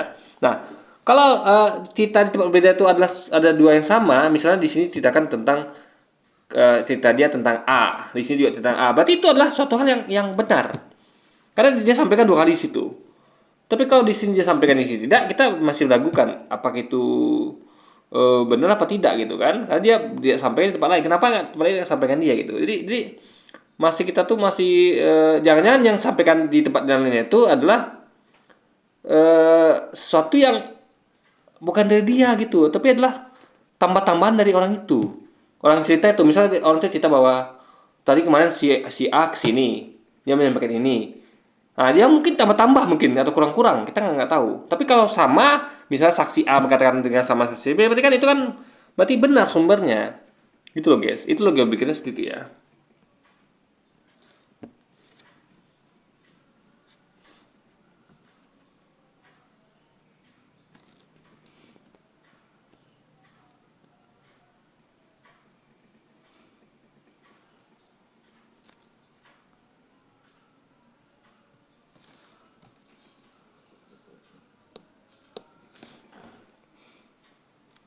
Dia ini nggak ngomong guys, dia cuman apa? Saya menerjemahkan pakai Google. Kalau kurang sempurna teman-teman bisa terjemahkan sendiri. Sumbernya, teman-teman bisa cari di website saferia.com. Website kebanggaan Bangke. Mengenai Nabi Isa dan agama Nasrani. Kalau kita rujuk ke belakang dan kita ingat peristiwa Gua Kafi, pemuda-pemuda Nasrani kan Pak? Berarti itu bukan dongeng, karena Quran menyampaikannya ulang gitu. Itu kan dongeng berarti. Itu sesuatu yang dikonfirmasi bahwa itu adalah sesuatu yang belum diubah berarti kan.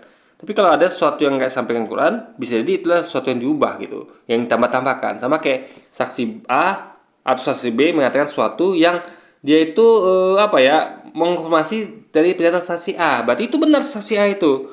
Tapi kalau dia tidak menyampaikan konfirmasi tentang yang sampaikan saksi A, berarti saksi A itu kemungkinan berbohong atau menambah-nambah atau ya menambah lah itu guys, kesaksian gitu kan, yang tidak ada kejadian sebenarnya gitu. Pemuda Nasrani kan Pak? Pemuda-pemuda bangsawan Nasrani yang melarikan diri dari kejaran Raja Dekianus. Mereka memeluk agama Nasrani. Nah, begitu mereka ini dari mungkin awal-awal perkembangan agama Nasrani. Mereka tertidur selama 300 tahun lebih di dalam Gua Kahfi. Begitu mereka sadar, ada salah seorang dari utusan mereka belanja ke pasar dan kagetkan. Itu bukan agama Nasrani ya, tapi umat Nasrani. Tidak ada dulu tuh awalnya tuh agama Nasrani dan agama Kristen atau umat Kristen, nggak ada. Yang ada adalah awal-awal itu adalah umat Nasrani dan umat Yahudi. Baru belakangan kemudian dijadikan nama agama Yahudi dan Nasrani. Padahal itu sebenarnya disebut oleh Tuhan, tidak pernah, ya, nggak pernah Tuhan menyebutnya itu. Jadi mereka tuh bahkan melabeli umat Nasrani dan umat Yahudi itu adalah dari mereka sendiri. Jadi kenapa disebut sebagai umat Nasrani? Karena mereka adalah mengikuti Nabi yang berasal dari Nazaret. Juga kenapa disebut sebagai umat Yahudi? Karena mereka adalah umat yang mengikuti Nabi yang berasal dari bangsa Yahudi. Jadi itu adalah sebutan dari mereka sendiri gitu. Bukan nama agama. Dari nama agama itu adalah dari Tuhan harusnya. Ya. Jadi dari Tuhan, misalnya agama Islam itu kan Tuhan yang nyebut langsung di Quran bahwa ini agama namanya Islam. Nah itu kita pakai. Jadi kita tuh bukan pakai nama suatu tuh dari manusia. Kita pakai sebagai ya kalau beragama tentu pakai dari Tuhan. Tapi kalau kita bersosial kayak kita pakai nama geng motor, misalnya geng motor Saverus atau apa itu sah saja. Tapi kalau dalam agama nggak boleh pakai nama berasal dari manusia. Ya. Jadi makanya sebenarnya kita ini kayak kan enak nih. Quran menyampaikan bahwa agama ini namanya Islam. Nah kita sebutnya sebagai Islam, itu enak. Jadi semuanya dari Islam, umat Islam atau umat Muslim itu adalah dari Tuhan sumbernya. Tapi kalau umat Nasrani, umat Yahudi, apalagi umat Kristen atau Kristen itu atau agama Yahudi Nasrani itu adalah berasal dari manusia. Itu masalah di situ guys. Waktu mereka mau jual beli, loh ini kan uang kuno. Dan pemuda itu pun mendengar, kenapa ya sekarang kok ada gereja, kok orang beribadah di dalam gereja itu, sedangkan saya dulu dikejar-kejar pemuda Nasrani itu. Pertanyaan saya, kapankah Yesus atau Nabi Isa itu dianggap anak Tuhan. Dan siapa yang mentasbihkannya bahwa itu adalah anak Tuhan? Terima kasih Pak Ustadz. Wa iyyakum Umi, sehat-sehat selalu Umi, berkah. Terima kasih banyak ditanya. Nah, itu namanya seven sleeper. Kalau di Kristen itu Al-Kahfi itu 7 orang bersama seekor anjing. Itu kalau di Kristen itu bilang namanya seven sleeper. Orang tidur 7 orang, sleeper yang tertidur. Dan itu betul. Cerita di dalam Islam itu sangat tepat sekali. Kenapa? Detil. Di Kristen tidak pernah diceritakan sedetil itu, coba dibilang aja seven sleeper, tapi nggak pernah diceritakan secara detail seperti Al-Quran. Enggak. Mereka bangun lalu mereka lihat kok ada gereja, dulu saya dikejar-kejar begini, lalu orang bilang kayak nama berarti Yesus itu Kristen karena seven sleeper, 7 orang pemuda yang tidur dalam gua kahfi itu bangun, dia melihat dulu aku nggak bisa gereja kayak gini, dulu aku dikejar-kejar. Berarti dulu Kristen nggak ada, salah. Terusin cerita itu, baca terus, jangan berhenti di situ. Mereka bangun, mereka melihat orang pergi ke gereja dalam bang salib. Aku masuk, dan di dalam ternyata Yesus jadi Tuhan. Dia kaget, dan dia bersyukur kepada Allah. Aku ditidurkan 300 tahun. Kalau tidak, aku akan menjadi pengikut Yesus yang dijadikan Tuhan juga. Nah, itu faktanya ya. Jadi orang ini adalah bukan orang Kristen, tapi mereka adalah pengikut Yesus sejati yang sengaja Tuhan tidurkan agar tidak tersesat seperti yang dilihatnya itu, guys. Itu loh gue pikir ya. Mereka sebelum tidur, mereka menghindar karena mereka sebetulnya dipaksa oleh pemerintah Romawi pada saat itu, kekaisaran Roman Empire, masa Tiberius. Itu diperkirakan segitu ya, antara Tiberius sampai nanti terakhir ke Caligula itu kalau nggak salah. Ya, antara Tiberius sampai nanti terakhir ke Caligula itu kalau nggak salah. Ya, waktunya segitu. Silakan baca 12 Caesars. Ada bukunya 12 Caesars. 12 Caesars. Halo semua. Di dalam Al-Quran surah yang ke-18 yang bernama surah Al-Kahf yang berarti gua. Kok mengambil narasi dari Temparagi? Apa dia nggak punya isi kepala, guys, di Pilpahit gitu kan? 9 sampai ke 26 ada cerita tentang beberapa orang yang tertidur selama 309 tahun sebagai tanda kebesaran Allah. Sayangnya, Al-Quran tidak memberikan informasi siapa mereka, kenapa mereka tidur di dalam gua itu ada di mana, dan lain sebagainya. Cerita di dalam Islam itu sangat tepat sekali. Kenapa? Detil. Begini ya, yang kalau sampai itu adalah apa yang narasi yang sama, tapi tentu melengkapi informasi yang ada. Karena dia gini loh ya, misalnya gini, contoh, ketika di SD atau SMP itu belajar tentang hewan. Apa itu hewan karnivora? Adalah hewan pemakan daging. Dia tuh ini itu. Jadi nggak lagi, ibaratnya tuh sudah sampaikan cukup detail informasinya tentang hewan karnivora misalnya, atau hewan herbivora, hewan pemakan tumbuhan misalnya kan. Nah, di kuliah tentu mungkin lagi bahas itu secara detail lagi kayak gitu. Itu udah lewat bahasanya. Dia lebih lagi melengkapi informasi tambahan bahwa ternyata hubungan antara hewan karnivora itu dalam rantai makanan lagi jatuhnya kan. Dia lebih jauh lagi mainnya, guys. Misal kayak gini, contoh. Kayak misalnya di SD cuma diajarkan tentang sejarah penjajahan Belanda misalnya. Nah, itu kan informasinya cukup lengkap dalam artian basicnya saja. Bahwa dulu Belanda pernah menjajah, begini begitu. Tapi kalau dalam buku SMA misalnya atau kuliah itu lebih jauh lagi. Misalnya hubungan antara internasionalnya, bahwa dulu tuh adalah Belanda bukan hanya menjajah Indonesia tapi juga menjajah sampai ke timur jauh gitu. Nah, jadi suatu yang menyampaikan informasi yang lebih baru yang tidak ada di informasi sebelumnya. Jadi bukan mengulang lagi. Karena kalau mengulang namanya bukan Tuhan namanya kalau mengulang suatu gitu loh.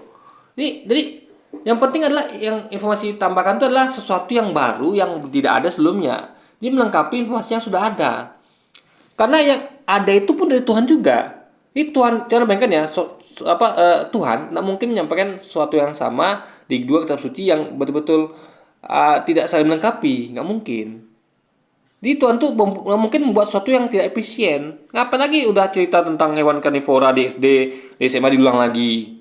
Itu juga ceritanya. SMA kan lihat bahwa ibu kok ngajarin kita pelajaran SD gitu loh. Atau kayak ditambah-tambah kurang-kurang. Di SD diajarin, di SMA diulang lagi. Orang akan protes. Ini ibu kok ngulang-ngulang nih, nggak efisien waktunya nih. Dia ingin lebih jauh lagi. yaitu dalam mata kurang-kurang itu dikonversi menjadi sesuatu yang diaplikasikan misalnya ke dolar, ke saham atau kemana gitu. Jadi itu harus dipahami guys, informasi tambahan. Jadi Tuhan itu nggak mungkin menyampaikan suatu hal yang itu saja. Pelajaran SD diulang lagi SMA tidak mungkin, pasti akan lebih expert. Makanya apa yang Tuhan itu adalah detail yang belum disampaikan di informasi Tuhan yang ada di sebenarnya di kitab suci lainnya gitu guys, yang di Tuhan yang sama juga gitu kan. Di Kristen tidak pernah diceritakan seperti itu, cuma dibilang aja seven sleeper, tapi nggak pernah diceritakan secara detail seperti Al-Quran enggak. Al-Quran bahkan tidak memberitahukan jumlah mereka. Al-Quran hanya memberitahukan bahwa ada yang berkata 3 orang, ada yang berkata 5 orang, ada yang berkata 7 orang, ditambah 1. Jadi yang disampaikan itu adalah orang yang mengira-ngira itu, ngerti ya? Jadi Quran itu sedang menyampaikan bahwa orang-orang itu mengira mereka tuh ada 7 orang, ada lagi orang-orang bilang bahwa yang mereka itu adalah 5 orang. Itulah rumor. Jadi Quran itu sedang menyampaikan pendapat orang-orang, gitu, ngerti ya? Bahwa orang-orang tuh tidak tahu, gitu loh, paham ya? Jadi yang tahu tuh Tuhan dan dia menyimpan informasi itu, ngerti ya? Nah artinya dia tahu, dia hanya menyampaikan sesuatu yang ibarat gitu loh ya, misalnya gini, saya tahu sesuatu nih, misalnya gini, saya tahu isi kotak ini, saya tahu isi kotak, tapi isi kotak itu saya simpan, saya tahu isinya sebenarnya misalnya adalah A, misalnya kan, atau tadi dianggap mobil-mobilan, saya tahu itu, tapi saya hanya menyampaikan tentang orang-orang, dugaan orang-orang. Jadi saya bilang bahwa ada orang-orang yang menduga bahwa isi kotak ini adalah emas. Ada yang bilang isi kotak ini misalnya adalah duit. Ada yang bilang isi kotak ini adalah misalnya rambutan. Nah, walaupun saya tidak kasih tahu apa isi kotak sebenarnya, ya, dan tuduh Anda saya nggak tahu gitu. Anda bisa yakin saya tahu dari hal lain, ya. Misalnya ya tentang kotak inilah atau tentang lain gitu. Anda bisa percaya saya itu dari sesuatu yang lain. Misalnya saya orang jujur dan segala macam gitu. Nah, tapi minimal Anda bisa tahu juga bahwa saya itu tahu bahwa ada orang ngomong begitu. Lalu dia adalah kalau memang itu bukan Tuhan, kok tahu dia ada orang yang menganggap itu ada 7 orang, 5 orang, kok tahu dia? Minimal itu yang harus Anda pahami. Ya kan? Kok bisa dia tahu detail bahwa ada beberapa orang yang berbeda-beda pendapat tentang hal itu. Dan itu disampaikan dengan tepat pula gitu kan. Jadi bukan hanya mengatakan bahwa orang-orang berbeda pendapat dengan hal itu berapa jumlahnya, tapi tidak didetailkan bahwa ada orang yang mengira 7, ada orang mengira 5, ada orang mengira 3 gitu. Jadi bukan hanya sebut misalnya gini, saya sebut bahwa misalnya bahwa orang-orang ragu, nggak tahu nih apa isi, mengira-ngira, menebak apa isi dari kotak ini. Tapi saya bukan detail bahwa ada orang ngira isinya emas. Ada orang isinya adalah duit, ada orang isinya adalah mainan. Ada bukan mainan kayak tadi kamu bilang itu mainan. Ada orang isinya rambutan misalnya. Nanti tidak detail. Saya itu mendetailkan guys. Itu yang harus tanyakan. Kenapa kok bisa tahu di detail itu gitu loh? Itu termasuk informasi detail ya, yang menambahkan informasi yang tidak ada sebelumnya guys. Muhammad, semoga Allah bersalawat dan memberikan salam kepadanya, disuruh berkata, Tuhanku lebih mengetahui jumlah mereka. Tidak ada yang mengetahui dalam kurung bilangan mereka, kecuali sama kayak tadi, saya tuh ingin menyimpan isi kotak ini. Berapa jumlah mereka, karena itu nggak penting juga sebenarnya. Kan tidak ada esensinya. Tidak mempengaruhi keyakinan. Karena yang penting itu kan adalah pelajaran diambil di situ, pelajaran diambil. Misal gini. Misalnya dulu ada kejadian, ada sekelompok orang yang menggagalkan perampokan, ya kan? Nah,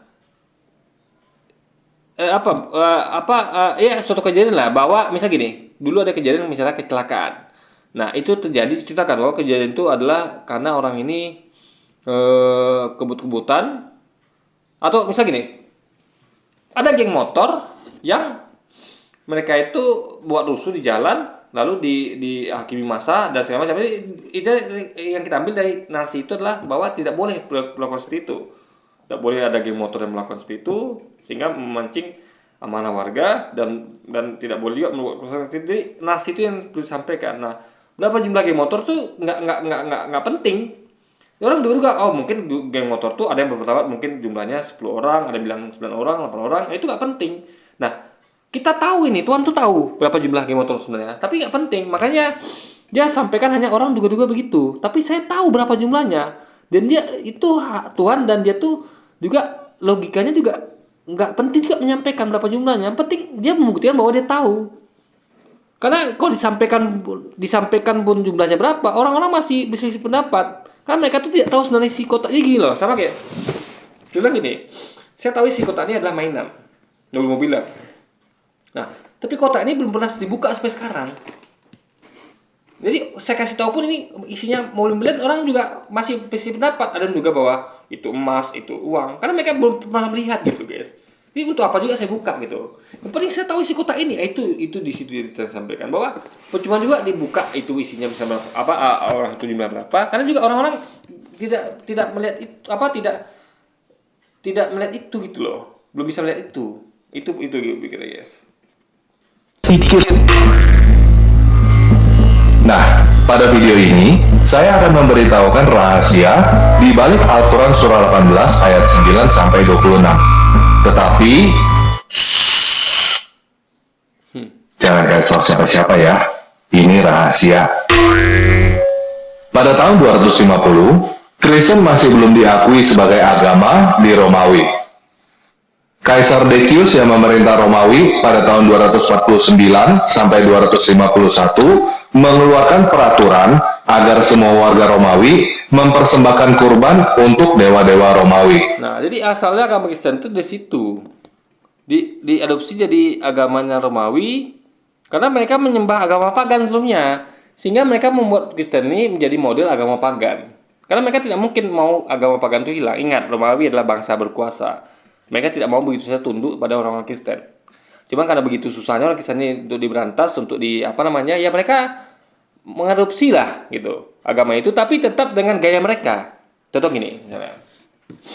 Kayak bayangkan kayak di Cina misalnya. Di Cina itu kan dia adalah gayanya adalah komunis. Tapi dia tetap kapitalisme. Nah, tapi kapitalisme gaya komunis, ngerti nggak? Karena dia nggak bisa membantas kapitalisme. Karena kapitalisme itu adalah suatu hal yang berorientasi kepada dunia, kepada harta, kepada benda gitu kan, kepada modal. Itu nggak mungkin bisa dikendalikan oleh Cina. Nah, tapi ingat, apakah dengan gitu dia berubah di sistem kapitalis? Tidak. Dia tetap sistemnya komunis, tapi dia pegang itu kapitalis. Nah, sama seperti ini. Jadi pagan itu tidak berubah. Tetap Romawi itu pagan, tapi dia mengadopsi. Jadi Kristen itu hanya nama gitu. Tetap konsepnya konsep pagan. Ngerti nggak? Dia mengaduk atau mencampur antara komunis dengan kapital. Makanya lihat bahwa meskipun Cina orientasinya adalah kapital tapi campur komunis. Buktinya apa? Kalau kapital murni, tentu dia tidak akan menghalangi modal masuk, dia tidak akan kebijakan itu bertentangan dengan kapitalisme, tapi kan sebagian bertentangan. Contoh ketika dia tuh misalnya melarang beberapa perusahaan Amerika di Cina, atau kebijakannya memang betul-betul otoritas seperti komunisme gitu kan. Nah, itu kan jadi pencampuran antara komunisme dengan kapitalisme. Cina itu nggak murni kapitalisme. Sama seperti Romawi ini. Dia bangsa besar berkuasa, sama kayak Cina berkuasa, komunis itu berkuasa. Dia tidak mau tunduk pada kapitalisme. Dia tetap memakai aduk kapitalisme karena tahu tidak mungkin membatas kapitalisme, karena aneh aja dunia ini tidak kapitalis gitu kan. Karena orang-orang memang orientasi besarnya kebanyakan duniawi alias kapital, modal gitu kan. Nah, sama kayak Roma gitu. Karena susah memberantas Kristen, kira nggak mungkin, ya sudah mereka adopsi di agama negara tapi dengan model pagan. Sama kayak model kapitalisme diubah jadi model komunis. Campur gitu, guys. Gitu loh. Jadi Kristen masih ada tapi dicampur, dimix. Contoh kayak hari lahirnya Yesus dibikin sama dengan lahir Dewa Matahari tanggal 12 Desember. Juga konsep-konsep lainnya itu dibuat sama gitu, ya kan? Nah, itu logika berikutnya. Juga sama kayak keterangan Yusuf kemarin di video saya sampaikan bahwa Katolik itu sebenarnya sudah ada 3 tahun sebelum Yesus lahir. Nah, itu kan berarti kan mengadopsi dari konsep Katolik itu yang menjadikan nama gereja kemudian berakar di situ gitu loh, guys. Jadi ini adalah suatu adopsi yang tetap, jadi baunya adalah bau Kristen campur pagan gitu, guys. Soalnya sama kayak di Cina itu bau kapitalisme campur dengan komunisme. Itu loh pikirnya. Kristen mengalami persekusi yang luar biasa karena banyak orang Kristen yang dibunuh termasuk Paus Fabian dari Gereja Katolik Roma. Pada saat itu ada 7 orang. Nah itu, ya kan itu berarti ada percobaan untuk memberantas orang Kristen dari Romawi. Karena mereka adalah kerajaan besar, nggak mungkin tunduk saja bagi dunia dengan Kristen ini. Tapi Kristen ini kan seperti suatu yang menyebar cepat gitu pada waktu itu, gitu kan? Karena begitu besar, begitu gencarnya mereka tuh melakukan misi misionaris itu kan, sehingga perintah Romawi kewalahan. Nah, kan melihat usaha mereka untuk melakukan nggak berhasil, ya sudah, mereka biarkan, tapi mereka adopsi itu. Jadi campurkan dengan agama pagannya, biar agama pagannya hilang, ya. Jadi agama pagan rasa Kristen atau agama Kristen rasa pagan, guys. Sama kayak misalnya kayak orang-orang Jawa Kejawen itu nggak mungkin bisa mengatasi Islam misalnya. Orang-orang tradisional ya, suku-suku kuno yang ada istilah masih betul-betul alami kayak misalnya kayak Jawa Kejawen itu nggak mungkin bisa membatasi Islam, tapi mereka adopsi jadi kayak Jawa Kejawen. Jadi Jawa Kejawen adalah pencampuran antara syariat Islam dengan syariat dari leluhur. Itu contoh, jadi itu yang terjadi di situ, guys. Pencampuran kapitalisme dengan Romanis, pencampuran pagan dengan Kristen, pencampuran antara agama leluhur dengan agama Islam. Jadi itulah Jawa Kejawen, Cina komunisme kapitalisme, dan Kristen pagan itu, guys. Itu logika pikirnya. Memberikan harta mereka kepada orang miskin, lalu mereka pergi ke Gunung Oklon dan tidur di dalam gua untuk berdoa dan menghindari persekusi. Jadi sebenarnya mereka itu bukan beragama Katolik, bukan, ya, bukan, guys. Itu kan hanya persepsi mereka, karena mereka hubungkan dengan itu, ngerti nggak? Sesungguhnya mereka tidak beragama Katolik, mereka adalah pengikut Yesus sejati. Jadi logikanya kenapa mereka disimpan di gua, biar mereka melalui masa penyesatan itu. Ingat, masa penyesatan itu berlaku sekitar selama mereka di gua itu adalah masa penyesatan. Jadi Tuhan tuh ingin mereka tuh terjaga keimanannya, karena Tuhan tuh begitu sayang pada mereka. Karena kalau mereka itu hidup zaman itu pasti mereka akan terpengaruh, mereka menjadi Kristen gitu, pasti itu. Karena begitu besarnya pengaruh dari orang-orang misionaris ini, karena mereka ya sampai Romawi tunduk pada mereka, tidak tunduk total memang, tapi mengadopsi itu jadi agama mereka campur pagan itu. Jadi begitu besarnya berarti kan yang kuasa Romawi saja bisa sehingga harus mencampurnya gitu, harus berbagi dengan Kristen ini. Apalagi mereka yang bukan siapa-siapa. Nah, maka karena Tuhan sayang mereka disimpan di gua itu agar mereka tuh bersyukur bahwa ketika mereka keluar, mereka lihat bahwa alhamdulillah aku tidak ikut penyesatan ini. Karena kalau mereka hidup di luar pada itu, mereka sudah tersesat. Mereka sudah jadi orang-orang kafir, guys, sudah menjadi orang Kristen gitu kan. Jadi itulah buat sayang Tuhan pada mereka gitu. Ya, itu logis sekali itu sampai gitu kan. Jadi itu adalah tujuan mereka disimpan di situ di gua itu. Nah, coba saya tanya sekarang, narasi Filipi tempat lagi apa? Tujuan mereka simpan di situ? Kan tidak ada. Nggak logis juga kalau memang ada. Nanti kita akan lihat, guys, ya. Apa sebenarnya tujuan mereka simpan di situ? Untuk dewa-dewa Romawi juga. Kaisar mengetahui keberadaan mereka di dalam gua. Lalu, dia menyuruh orang untuk menutup dan menyegel gua itu sehingga mereka mati kelaparan di dalam. Nama-nama mereka adalah... Nah, kalau orang Romawi menutup dan menyegel gua itu, nama buat manusia itu bisa dibuka. Ya, bisa dibuka. Ada lihat berapa kasus orang itu dikurung, disegel tapi bisa keluar kan? Apalagi ini bukan 1 orang loh, 7 orang beserta anjing. Apa nggak bisa anjing ini mencari jalan keluar gitu? Apalagi cuma sebuah gua. Dan untuk di logika guys ya, kalau ini logika sederhana ya, kalau memang orang-orang itu tahu, ini logika sederhana saya sampaikan ya. Kalau memang orang-orang Romawi tahu mereka di dalam, kenapa mereka ditangkap dan dibunuh saja seperti yang lainnya? Kenapa mereka harus disegel? Jadi ibaratnya ini namanya cari kerja, guys. Nggak masuk akal. Iya. Saya punya kelakuan, orang Romawi itu kan punya kelakuan untuk membunuh dan membantai orang-orang ini agar tidak bersisa. Diberangus gitu kan, dibantai. Nah, mereka tahu nih orang itu di dalam gua. Dan mereka bisa menangkapnya. Alih-alih menangkapnya, mereka membuat hal yang menurut saya cukup aneh. Cukup sangat tidak logis, alias absurd. Apa itu? Mereka menutup dan menyegel gua ini. Ini aneh sekali, guys.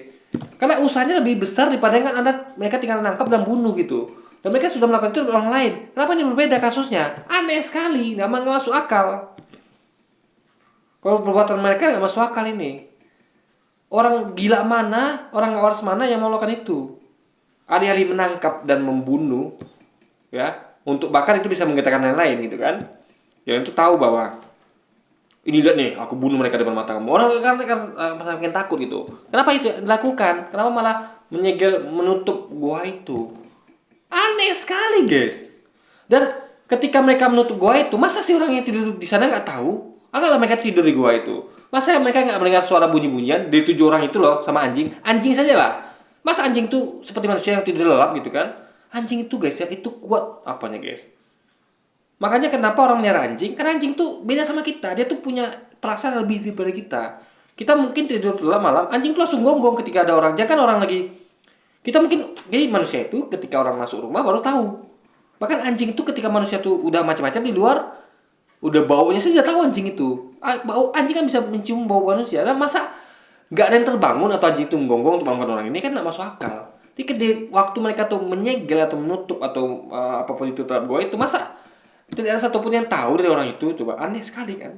Kita pakai logika saja lah guys, ya kan? Ini logika sederhana sekali. Nah, masa mereka nggak tahu?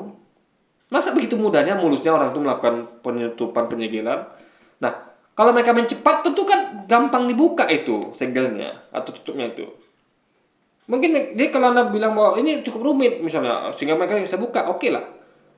Ya kan, kita pakai itu. Tapi harusnya kan mereka kan lebih lama pekerjaannya gitu. Kita nggak bisa bayangkan seperti teknologi sekarang ya, yang Anda tinggal beli jadi betonnya atau apa. Enggak, dulu kan dibuat dulu, repot dulu guys. Sekarang butuh waktu lama. Nah, jadi suatu hal yang aneh. Ada opsi lain yang lebih gampang, itu tangkap, dibunuh. Kenapa mesti ditutup gitu guys? Ini usahanya lebih lama, lebih susah. Ngapain coba? Nah itu tidak terjadi pada yang lainnya gitu. Aneh sekali guys. Nggak masuk akal. Jadi yang masuk akal adalah Tuhan yang menutup mereka di situ agar mereka tuh tidak pengaruh dengan di luar. Itu lebih cerita yang lebih masuk akal. Logika lebih masuk akal. Cerita lebih masuk akal secara logika. Maka kita meyakini apa yang disampaikan itu lebih benar dibandingkan apa yang disampaikan di kitab mereka. Dan kita yakini bahwa ini sudah diubah. Itulah bagian diubah itu. Yang diubah adalah bahwa mereka itu dikurung oleh orang Romawi. Orang Romawi itu yang bagian diubah. Tapi yang diubahnya adalah memang ada kisah itu nggak diubah. Berarti dari kisah sama itu adalah yang bagian diubah yang tidak diubah. Nah itu logika berikutnya guys, yang kita dapat buktikan dari yang pas saya sampaikan gitu kan. Justinian, Markus,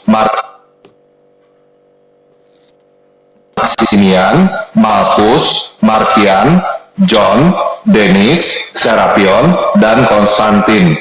Mereka adalah tentara Romawi yang masih muda dan tercatat sebagai orang-orang yang mati martir di dalam catatan Gereja Katolik Roma dan juga diakui oleh Gereja Ortodoks Timur. Cerita di dalam Islam itu sangat tepat sekali. Kenapa? Detil. Di Kristen tidak pernah diceritakan sedetil itu, cuma dibilang aja. Aneh, katanya itu adalah mereka catat sebagai martir. Guys, kalau mereka catat sebagai martir, kan mereka ini adalah gini loh. Mereka kan keluarnya berapa abad kemudian, ya kan? Berapa ratus tahun kemudian. Nah, mereka lagi kenali oleh pemerintah saat itu. Dan nggak tahu lagi bahwa mereka itu adalah itu gitu loh. Kok bisa mereka jadi martir? Harusnya kalau dibunuh saat itu juga, nggak dikurung gitu guys, itu baru bisa dijadikan martir. Karena ditangkap dibunuh. Artinya ini adalah salah kalau mereka catat sebagai martir. Berarti catat itu salah. Karena logikanya mereka tidak jadi martir. Karena mereka itu adalah sesuatu yang keluar di pemerintahan yang beda gitu loh. Yang tidak kenal mereka lagi. Contoh, Anda bayangkan ya. Sekarang adalah misalnya ada pemerintah sekarang yang kenal dengan orang ini. Misal saya misalnya membunuh orang. Diketahui orang banyak di sekarang ini dengan pemerintah sekarang. Nah, lalu saya menghilang. Saya menghilang selama beberapa ratus tahun. Pakai mesin waktu saya kembali. Tiba-tiba saya tuh betul-betul anggaplah umur saya panjang. Sehingga orang-orang pada mati semua, saya. Karena umur saya itu sekitar beberapa ratus tahun, mereka hanya umur mereka di bawah 100 tahun. Nah, ketika saya muncul kembali, itu saya ketemu orang baru. Minta orang baru yang nggak kenal dengan saya gitu. Bahkan kalaupun ada yang ada catatan sejarah bahwa dulu ada pernah namanya ini membunuh ini, tercatat misalnya, mereka juga bisa nangkap saya. Kenapa? Karena mereka juga nggak masuk akal bagi mereka. Ini orang masih hidup kayak sekarang. Nggak mungkin ada orang yang hidup 300 tahun itu nggak mungkin. Berarti mereka yakini bahwa mereka sudah lama mengira saya mati gitu guys. Jadi ketika yang orang ini mau mati, mereka anggap bahwa udahlah ini udah 80 tahun, 70 tahun, ini orang pasti udah mati gitu kan. Kadang nggak ada kabarnya, nggak ada berita, karena dia di gua terus gitu. Sehingga mereka tuh sudah kehilangan jejak dan mereka anggap bahwa ini sudah mati nih orang gitu kan. Jangan lagi kita sampai berapa ratus tahun, kita berapa tahunnya nggak jumpa itu udah nggak mati gitu kan. Jadi itu logikanya. Jadi nggak mungkin mereka tuh adalah martir, nggak mungkin logikanya. Karena mereka tuh aneh guys. Apa ya namanya? Dan berarti kan juga orang ini nggak tahu bahwa mereka tuh tidak dibunuh dan dibantai, tapi mereka tuh dikurung gitu guys. Artinya mereka tidak, karena martir itu kan adalah sesuatu yang meninggal, dibunuh. Martir itu ada orang mati dibunuh gitu kan, atas dasar kepercayaan. Bukti mereka tidak dibunuh, mereka dikurung. Berarti informasinya salah. Jadi apa yang catat gereja ini salah, bahwa mereka tuh adalah martir, sebenarnya bukan martir. Mereka dikurung guys. Kalau memang itu benar kan, tapi logikanya juga nggak masuk gitu kan, karena mungkin saya lagi ya terlalu yang mungkin menangkap dan membunuh mereka nggak mungkin. Masa membuat suatu hal yang tidak efisien, yang nambah-nambah kerjaan gitu kan, yang aneh yang nggak pernah mereka lakukan sebelumnya gitu kan, itu apa logikanya gitu guys? Nah itu logika pikirnya. Tapi tidak pernah diceritakan secara detail seperti Al-Quran enggak. Pada tahun 447, pada masa pemerintahan Kaisar Theodosius kedua yang berkuasa pada tahun 408 sampai 450, Kristen sudah menjadi agama resmi Romawi. Itu agamanya tuh udah campur sama pagan gitu kan. Karena susahnya memberantas mereka ini ya sudahlah. Nah, makanya hari lahir Yesus itu sama dengan hari lahir Dewa Matahari. Padahal para sejarawan itu tidak bisa memastikan kapan bulan dan tanggal Yesus lahir. Nggak ada satu bisa memastikan. Karena tidak ada datanya. Ya aneh sekali kalau kalau datanya tuh tiba-tiba muncul tanggal 2 Desember. Dan sama pula dengan hari lahir Dewa Matahari. Ini aneh sekali. Padahal kalau kita lihat baca kitab itu disampaikan di video sebelumnya itu adalah Yesus itu lahir ketika para gembala sedang mengembalakan domba di padang rumput, dan itu mungkin kejadian pada bulan Desember. Karena Desember itu adalah musim salju, anggap minimal musim dingin. Nggak ada gembala itu yang konyolnya mengembalakan dombanya. Mungkin pertama itu adalah penyakit bagi dombanya dan bagi mereka juga kan lebih bagus, yaitu mereka mengumpulkan makanan di zaman belum musim dingin dan menyetoknya, dan domba itu di kandang mereka tinggal kasih setiap hari stok itu gitu loh. Itu masuk akal guys, ya kan? Sama seperti orang membuat lumbung padi, ya mereka stok makanan itu, ya maka itu kan tidak busuk guys, karena kan masih berbentuk-bentuk gitu kan. Apalagi rumput itu mana mungkin busuk, dalam artian disimpan dengan tempat yang tepat, misalnya dengan kadar keluaran yang tepat. Kayak jerami itu kan nggak busuk guys. Jadi satu yang masuk akal kalau mereka tuh melakukan persiapan gitu, dibandingkan mereka tuh dengan konyol keluar musim dingin atau musim salju mengembalakan domba gitu kan. Ini kan cari penyakit namanya dan tidak efisien. Pada saat itu terjadi perdebatan panas di berbagai komunitas Kristen orang mati. Kemudian pada suatu hari pemilik tanah tempat gua itu berada membuka segel gua itu dan menemukan para petidur itu di dalam. Mereka terbangun seolah-olah mereka cuma tertidur satu hari. Kemudian, salah seorang dari mereka yang mempunyai nama lain Iamblichus pergi ke Efesus untuk membeli makanan. Ketika sampai di Efesus, Iamblichus kaget karena melihat tanda salib di gerbang kota dan orang-orang di dalamnya berbicara tentang Yesus Kristus dengan bebas. Dia mulai bingung apa yang terjadi. Kemudian, ketika... Ini kenapa dia bingung? Karena dulu tidak ada yang begitu gitu loh. Ya, setahu mereka Yesus itu bukan seperti itu. Dulu tidak ada salib, tidak ada Yesus itu tidak ada. Maka mereka bingung, kok bisa berubah gini aja Yesus itu kan? Itu loh gue pikir guys. Ini sesuatu yang belum pernah mereka lihat sebelumnya. Sama seperti kenapa ada koin-koin ini. Jadi ini jadi bukti bahwa Profesor Bacon itu masuk akal bahwa mereka tuh melihat sesuatu yang belum pernah mereka lihat sebelumnya. Sesuatu yang wow itu akan terjadi apabila kita melihat sesuatu yang belum pernah kita lihat sebelumnya. Itu kayak kita dulu belum pernah lihat pesawat, tiba-tiba lihat pesawat itu aneh kan. Nah, itu membuat kita wow. Tapi kalau kita sudah pernah melihat pesawat, itu berarti nggak terkejut lagi kita. Misalnya kita tahu bahwa udah ada upaya untuk buat pesawat. Lalu jadi kita nggak wow lagi, memang sudah ada kok upaya ke situ, udah nampak kok rangka-rangkanya apa semuanya. Tapi inilah betul-betul belum mereka lihat, guys. Itu yang apa kan, yang logikanya. Kemudian, ketika Iamblichus membayar makanan dengan koin berwajah Kaisar Decius yang sudah tidak berlaku, dia ditahan dan dibawa ke pengurus kota yang kebetulan adalah uskup Efesus.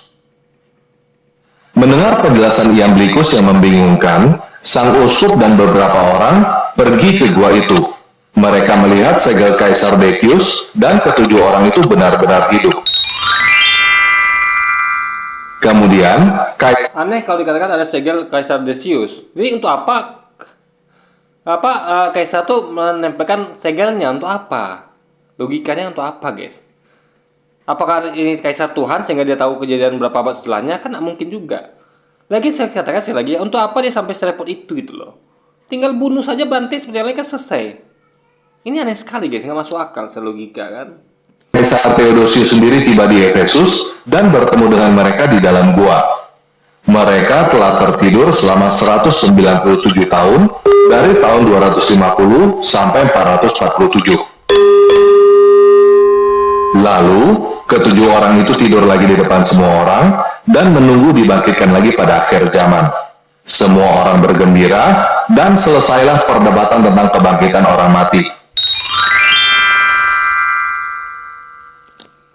Nah, cerita rakyat ini berasal dari uskup Syria yang bernama Yakub dari Seruk yang hidup. Jadi itu berarti benar itu kisah itu. Karena konversi ulang Al-Quran. Ini Quran tuh mengonversi sesuatu yang betul bukan dongeng. Yang mungkin bagi orang Islam mungkin masih dongeng, gitu kan? Atau juga ada bagi orang Islam sudah tahu jawabannya langsung begitu. Intinya adalah konversi Quran itu adalah membenarkan sesuatu yang orang dulu tuh pastinya masih anggap itu dongeng, guys. Itu logika pikirnya. Dari Seruk yang hidup pada tahun 450 sampai 521. Karya Yakub dari Seruk ini sekarang sudah tidak ada. Tetapi garis besar cerita rakyat ini muncul juga pada tulisan-tulisan Gregory dari Tours yang hidup pada tahun 538 sampai 594. Teman-teman pengen selalu bahwa ini benar loh, benar terjadi gitu. 8 sampai 594 dan sejarah Lombards dari Diakon Paulus yang hidup pada tahun 720 sampai 799. Versi yang paling populer di barat ada pada koleksi Golden Legend atau koleksi legenda emas Yakobus de Faragin yang hidup pada tahun 1259 sampai 1266 di Italia. Jadi, kisah tujuh petidur ini adalah legenda atau cerita rakyat yang terinspirasi oleh tujuh tokoh Kristen sungguhan. Kisah mereka bukan tokoh Kristen ya, buktinya mereka heran kenapa kok ada agama Kristen. Kalau mereka orang Kristen, mereka harusnya tidak heran, mereka hanya cukup bahagia. Oh, akhirnya Kristen bisa diterima, kan begitu logikanya. Ini kenapa mereka heran? Karena mereka tuh lihat bahwa kok sekarang ajaran Yesus begini, sesuatu yang tidak mereka lihat sebelumnya, guys. Karena mereka tuh betul-betul disimpan di masa yang itu belum terjadi gitu loh, ya kan? Dengan Santa Claus, Maling Kundang, Sang Kuryang, dan Lutung Kasarung. Ini beda sekali. Kenapa? Karena Quran tidak mengonfirmasi kejadian tentang Omar Perahu, Santa Claus, Maling Kundang, dan Lutung Kasarung. Tidak ada di Quran. Jadi itu di Quran ada, dan ada di sebelumnya, ini nggak ada. Itu adalah ini bukanlah sesuatu yang dikonversi Quran. Maka ini adalah memang betul-betul dongeng. Ya, sesuatu yang sudah dikonversi Quran adalah bukan dongeng. Kok ini masih dongeng, guys. Itu maksudnya dongeng itu adalah sesuatu yang masih 50-50 gitu. Ingat, dongeng itu belum tentu 100% dongeng ya. Bisa jadi 100% dongeng, tapi yang pasti adalah ada dua, betul-betul 100% dongeng kah atau 50-50. Ada dongeng yang tidak. Tapi kalau Quran itu adalah betul-betul 100% bukan dongeng, guys. Itu logika pikirnya. Sampai di sini paham ya? Dari semua bukti yang kita lihat, justru membuktikan bahwa ayat-ayat dalam Quran justru mirip dengan ayat dalam kitab orang Yahudi. Tidak. Dia nggak tahu bahwa itu kitab dari Tuhan yang sama, ya kan? Makanya mirip. Karena Tuhan sama tuh nggak mungkin menyampaikan narasi yang berbeda, nggak mungkin. Seperti berbeda narasi antara para penulis Alkitab, yang mana misalnya Lukas Matius menulis kisah berbeda tentang kematian Yudas.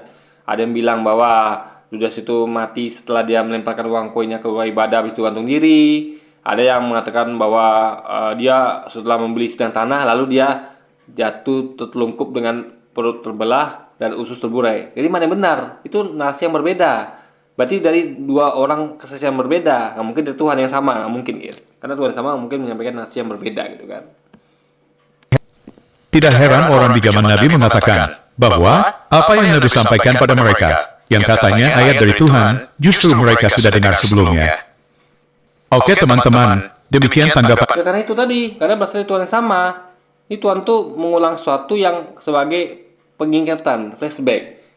Jadi sama kayak misalnya kayak guru SD, guru SMA tuh mengatakan sesuatu yang sama, bahwa dulu pernah kejadian loh tentang, ingat pakaian Diponegoro. Oleh guru SMA juga bilang begitu. Ingat, untuk mengajarkan apa? Untuk mengajarkan murid kembali bahwa pentingnya perjuangan untuk membela kemerdekaan, untuk melawan penjajah. Oke, jadi mungkin sekian dulu aja video kita kali ini. Sampai jumpa lagi di video-video selanjutnya. Wassalamualaikum warahmatullahi wabarakatuh, guys.